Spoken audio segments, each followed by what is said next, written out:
Penertiban pedagang kaki lima di sepanjang kawasan Permindo, Padang, Sumatera Barat berlangsung ricuh. Sejumlah pedagang menolak penyitaan oleh petugas.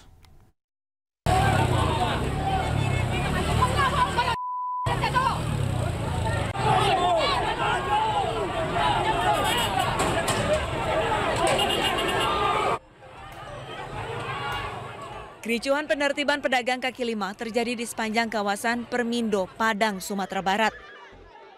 Kejadian ini berawal saat petugas hendak menyita barang milik para pedagang yang masih nekat berjualan di trotoar dan badan jalan. Penolakan keras dari para pedagang memicu aksi saling dorong, bahkan lemparan batu pun tak terhindarkan. Akibat bentrokan ini, sejumlah pedagang dan anggota Satpol PP mengalami luka ringan.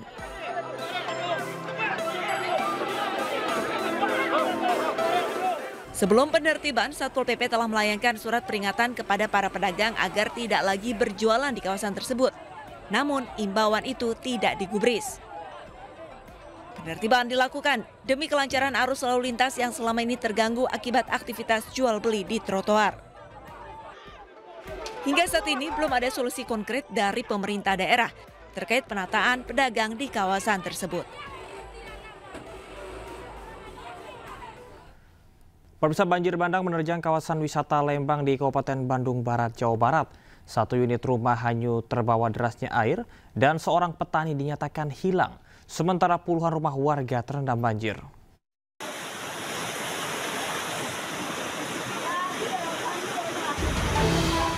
Banjir bandang menerjang kawasan wisata Lembang, Kampung Pojok Desa Cikahuripan, Kabupaten Bandung Barat, Jawa Barat. Derasnya air menghanyutkan 1 unit rumah warga dan seorang petani bernama Endang, 80 tahun. Diduga korban terseret banjir yang menerjang perkebunan saat beristirahat di gubuk. Proses pencarian korban dilakukan dengan menyusuri sungai sejauh 2 km. Hingga minggu sore korban belum ditemukan. Sementara akibat banjir, 21 rumah warga terendam. Saya lihat kondisinya tadi cukup miring tanahnya dan juga banyak alih fungsi lahan yang hutan banyak ditanami oleh tanaman-tanaman sayur yang kasih pupuk, jadi kan jadi gembur. Mungkin kalau kena hujan jadi bisa berisiko. Sebelumnya, hujan dengan intensitas tinggi mengguyur kawasan wisata Lembang beberapa hari terakhir. Selain diterjang banjir bandang, longsor juga terjadi di 9 desa di Kecamatan Lembang. Dari Bandung Barat, Jawa Barat, Yuwono melaporkan. Pemirsa, terima kasih Anda masih di Anyu Siang bersama saya Camar Haenda. Tim Resmob di Treskrimum Polda Sulawesi Selatan menangkap ASN yang bekerja di puskesmas di Kota Makassar karena melakukan praktek aborsi ilegal. Polisi juga menangkap seorang mahasiswi S2 yang memakai jasa pelaku.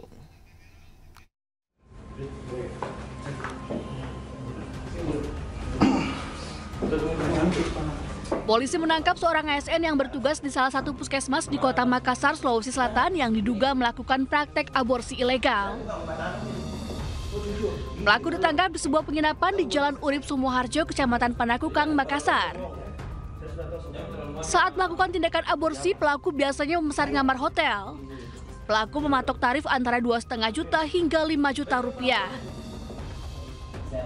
Dari pengembangan pemeriksaan, polisi lalu mengamankan 2 wanita yang diduga melakukan aborsi. Salah satu wanita berstatus mahasiswa S2 di salah satu universitas negeri di Kota Makassar. Ia menggugurkan kandungannya yang masih berusia 1 bulan. Telah melaksanakan penangkapan terhadap terduga pelaku yang melaksanakan praktek aborsi dengan laki-laki inisial S. Yang mana laki-laki inisial S tersebut pekerjaannya adalah ASN dari salah satu puskesmas yang ada di Kota Makassar. Untuk hasil pengembangannya sebentar ini, jadi kami sudah mengamankan 3 terduga pelaku, yang mana laki-laki inisial S, perempuan inisial C, dan perempuan inisial R. Hingga kini tim Resmob Polda Sulawesi Selatan masih terus mengembangkan kasus aborsi karena tidak menutup kemungkinan ada tersangka lain. Dari Makassar, Sulawesi Selatan, Muhammad Durbone, iNews melaporkan. Polisi menangkap terduga pelaku pembacokan terhadap seorang jaksa dan aparatur sipil negara di Medan, Sumatera Utara. Terduga pelaku diduga otak dan pelaku penganiayaan.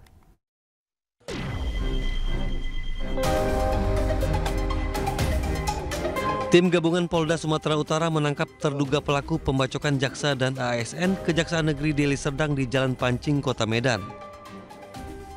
Awalnya istri pelaku yang menemui petugas, namun pelaku akhirnya muncul. Diduga pelaku merupakan otak dan eksekutor penganiayaan. Pelaku ternyata seorang residivis pencurian dan kekerasan. Usai diringkus, pelaku dibawa ke Polda Sumatera Utara. Hingga kini polisi masih mengembangkan penyelidikan untuk mengungkap motif dan mengejar pelaku lainnya. Dari Medan, Sumatera Utara, Aminur Rashid, iNews melaporkan.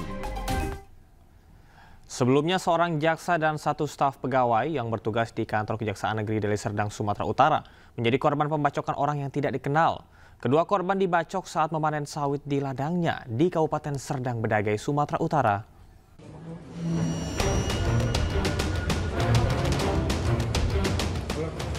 Seorang jaksa dan satu staf pegawai yang bertugas di kantor Kejaksaan Negeri Deli Serdang, Sumatera Utara menjadi korban pembacokan orang tak dikenal. Keduanya dianiaya saat tengah menunggu hasil panen di ladang sawit miliknya di Kecamatan Kotari, Kabupaten Serdang Bedagai, Sumatera Utara.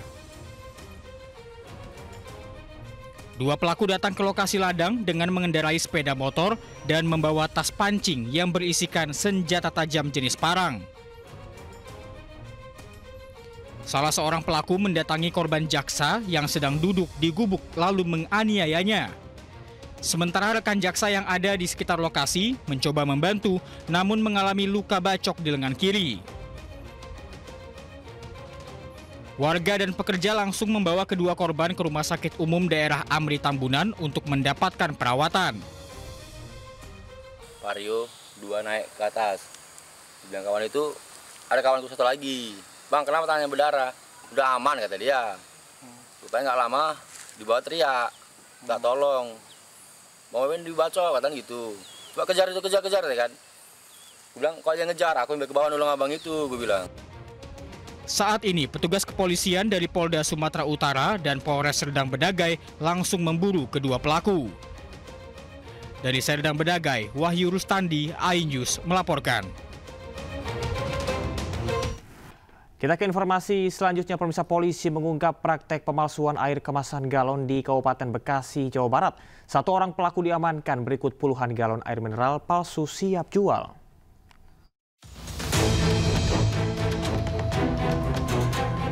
Penggerebekan pabrik produksi air galon palsu ini dilakukan oleh tim reserse kriminal khusus Polres Metro Bekasi, Desa Burangkeng, Kecamatan Setu, Kabupaten Bekasi, Jawa Barat. Polisi menemukan sejumlah peralatan isi ulang air mineral, galon bekas, serta sejumlah segel palsu dari merek air mineral ternama. Praktek pemalsuan air mineral galon palsu dilakukan oleh pelaku berinisial SST dan sudah berlangsung sejak 2023. Dalam aksinya, pelaku dibantu oleh dua karyawan mengisi galon bekas dengan air tanah. Galon bekas didapatkan dari pengapul barat dan air galon palsu diedarkan ke warung-warung dengan harga yang lebih murah. Air tanah atau air sigat kemudian difilter dengan menggunakan tersebut langsung dimasukkan ke dalam galon. Kurang selama 2 tahun yang bersangkutan sudah mendapatkan keuntungan kurang lebih 70 juta rupiah. Untuk mempertanggungjawabkan perbuatannya, tersangka terancam pasal Undang-Undang Perlindungan Konsumen dengan ancaman pidana 5 tahun dan denda 2 miliar rupiah, serta Undang-Undang Pangan ancaman penjara 2 tahun dan denda 4 miliar rupiah. Dari Kabupaten Bekasi, Jawa Barat, Didit Junaidi, iNews melaporkan. Wali Kota Solo sidak di lokasi warung ayam goreng yang viral karena klaim non-halal.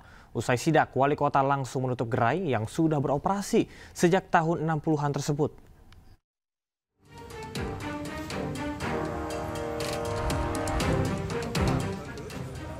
Wali Kota Solo Senin pagi menutup warung ayam goreng yang sudah berdiri sejak tahun 1963 di Jalan Sultan Syahrir.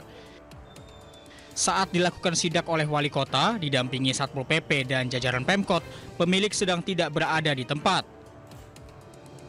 Namun petugas yang datang menemukan minyak yang diduga mengandung unsur non-halal. Penjual menggunakan minyak babi untuk menggoreng kremesan yang ditulis pada etalase toko. Apabila memang mau menyatakan halal, silahkan ajukan. Kalau tidak, ya silahkan ajukan tidak halal. Intinya ini segera hari ini bisa ditutup terlebih dahulu untuk dilakukan asesmen ulang. Warung ayam goreng di Solo ini mendadak jadi perbincangan setelah secara resmi menyatakan bahwa produknya tergolong non-halal.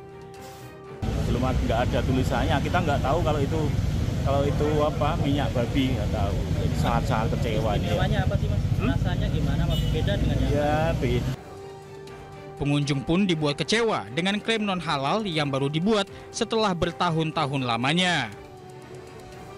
Usai sidak, warung ayam goreng ini ditutup di seluruh cabang sampai ada kejelasan akan menjadi warung halal atau justru non-halal.